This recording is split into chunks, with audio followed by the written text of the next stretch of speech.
But yeah, let me know if you think I'm, exaggerating or being hyperbolic, but it does seem like we have the first sign that Joe Rogan might be souring on Elon Musk. And I think, this comes in a broader context. There's been a couple articles written about this. Joe Rogan fans are done with his Elon Musk obsession. We've seen this in the pages of the Daily Beast.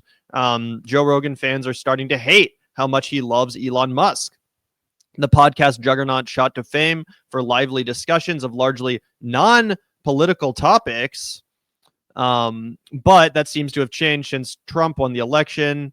A Reddit community with 1.5 million subscribers dedicated to discussing all things Rogan has grown exasperated with the host constantly fawning over Musk, who he described as a super genius in a recent episode. Rogan has mentioned Musk by name on all but 2 of the 14 episodes released since Trump's inauguration, according to Politico.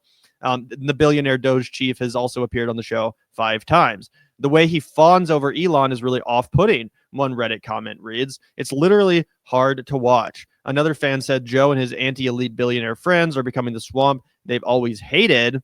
And that's interesting, right? I know there's a lot of liberals on Reddit, a lot of just kind of normies on Reddit in general. But I do think it's worth noting that his subreddit has basically gone from a fan subreddit to an anti-Joe Rogan liberal subreddit. Like, I'm not even kidding, guys. Look at this subreddit. Almost every single post that gets popular on here is critical of the right, critical of Trump, Elon, and Joe Rogan himself.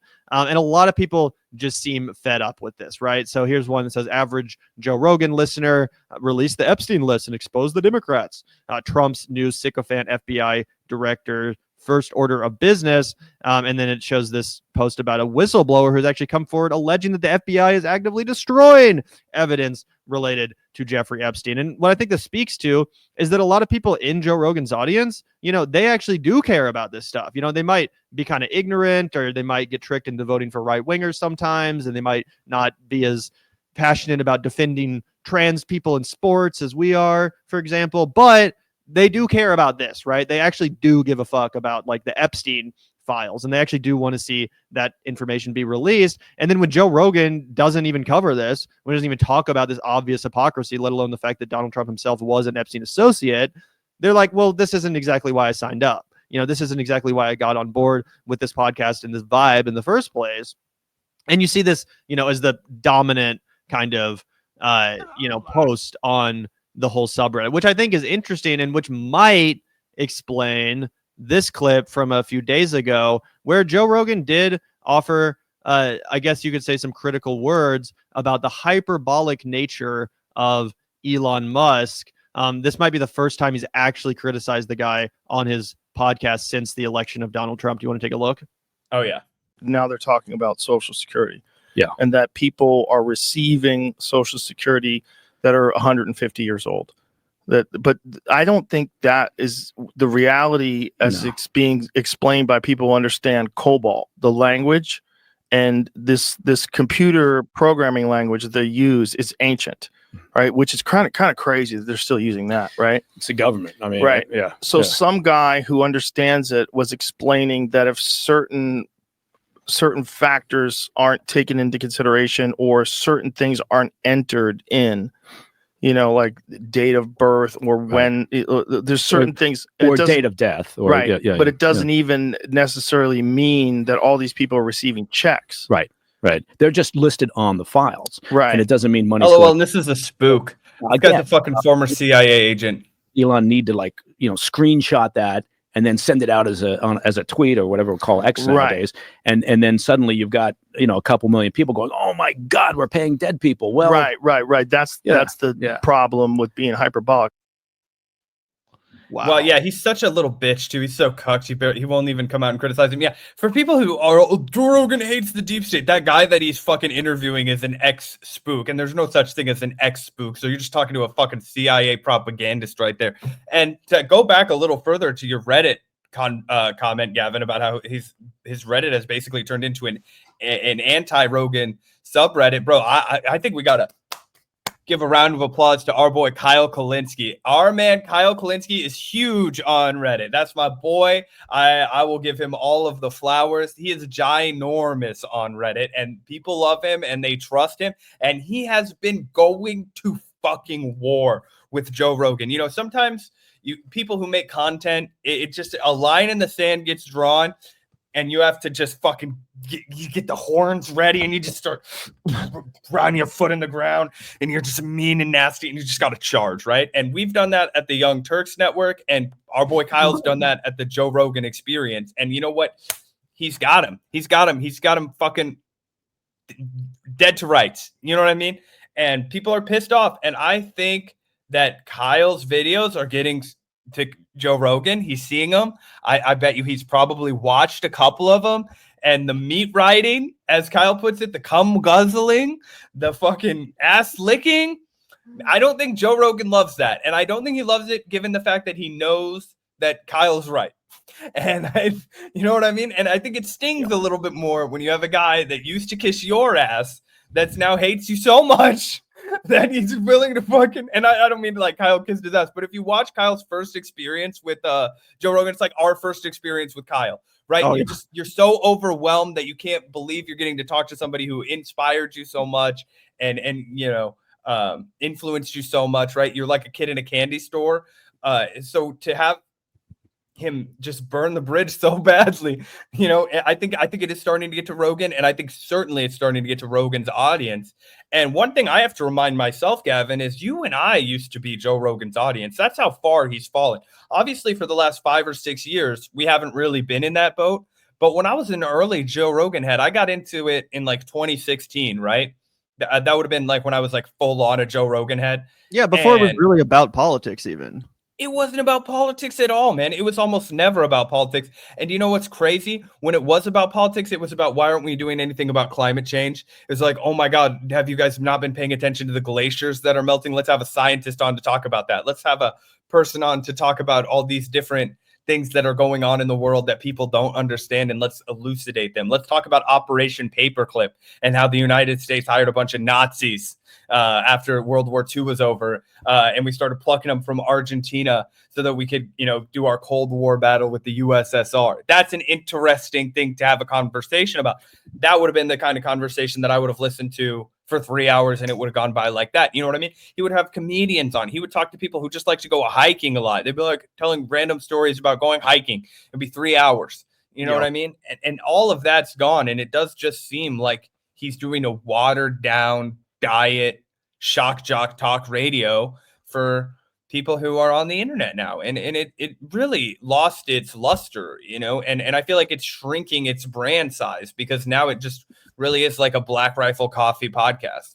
Oh, dude, it literally is shrinking its brand size, as proven by this headline. I don't know if you saw this, Zach, but the Midas Touch podcast has actually officially dethroned the JRE as the #1 podcast in the U.S. And you don't get any more, you know, shit lib anti-Trump than the Midas Touch guys. Like, that's literally the brand. So, you know, part of me wishes it was a slightly more substantive left-wing critique that was gaining popularity, but I'll take it. You know, I'll take the shit liberty. I'll take the TDS, Trump derangement syndrome vibe over the boring, stale, you know, sucking up to power that you get on the Joe Rogan Experience. And I think that's also a big issue with this, right? It's one thing to be really excited about Trump and talk about Trump and Musk a lot during the election, right? Because it's kind of exciting. It's kind of fun. It feels like, oh, like it's us versus the establishment. It's us versus the libs. You know, who likes Joe Biden? Nobody likes Kamala Harris. Of course, we're going to support this other guy who seems a little bit edgier and who's into UFC and all this crap, right? But now the guy's president, right? And you don't have that exciting dynamic, right? There's not a competition anymore. All of a sudden, it's just like, oh yeah, Donald Trump defunded the national parks. Well, that's not very fun to talk about. That's not very exciting to cheer on. That doesn't really seem anti-establishment. That just seems shitty. That just seems terrible. Who the fuck wants to defend that, let alone dwell on it? So I think that's why we see this happening. You know, no one really wants to... 10,000 federal workers were fired. Yeah. Elon is such a genius. And it's like, all right, there's not really as much of an audience for that anymore. And it also just doesn't really seem like Joe Rogan has much of a perspective. Like this clip went viral, and I wanted to play this for you guys because, you know, whatever you want to say about Joe Rogan in this time period, at least it actually felt like he was a thinking person with a perspective. And I think that's why this clip has gone kind of viral. Do you want to take a look? Yeah, I remember this episode. This is Sam Harris. Yeah. That he wanted to build a wall, but I didn't know that he said that he wanted to get rid of the illegal aliens. Round them up. And do what with them? That's send them back to their country. That is so crazy. That's such a crazy idea, and it's so brutal. The idea that, I mean, it's a subhuman thing. The only reason why people would come to America is because they felt like it would make their life better. So people take a big risk. There's not an easy way to do it if you're poor, you don't have any qualifications for any unusual job. I mean, and you're trying to get across to Mexico. But everybody who does it because they want to improve their life.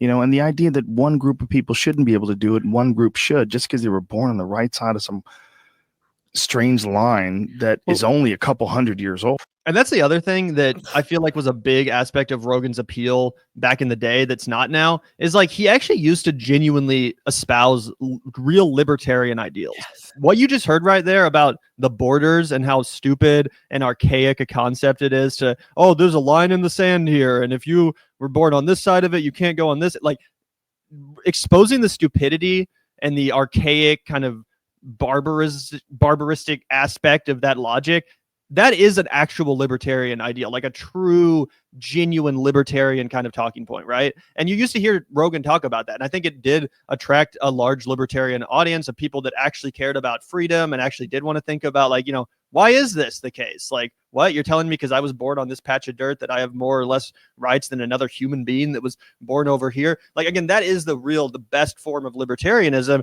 And that always was the vibe of the original Rogan show. All of that is gone. No, 100%. Again, and I think the David Dole caption of there should be a segment where Joe Rogan has to react to clips where he still had empathy. It's crazy because this was what made everybody fall in love with Rogan, right?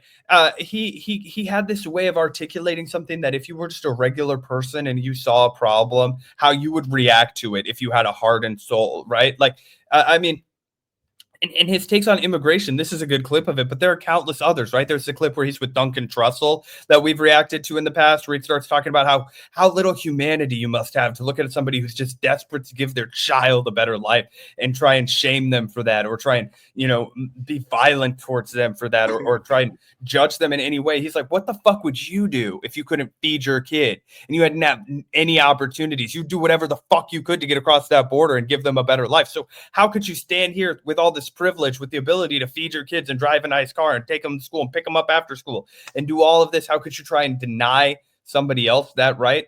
And I'm pretty sure, I don't know how Sam Harris responds here, but I'm pretty sure he's at least playing devil's advocate a little more than Joe Rogan when Joe Rogan says that we should abolish borders. But I remember I even picked up that phrase, it's born on the wrong patch of dirt, from Joe Rogan. And I integrated it into my vocabulary because I thought it was such a great way to articulate the ludicrous nature of our border problem, right? Like, we don't have a border problem. We have a corporate capitalism problem in this country. And it makes me fucking crazy when people try and act like solving one problem that is not corporate capitalism will solve it. Like, do you know why we, the immigrants are taking our jobs? No, dude, the corporations already built those fucking factories in Mexico.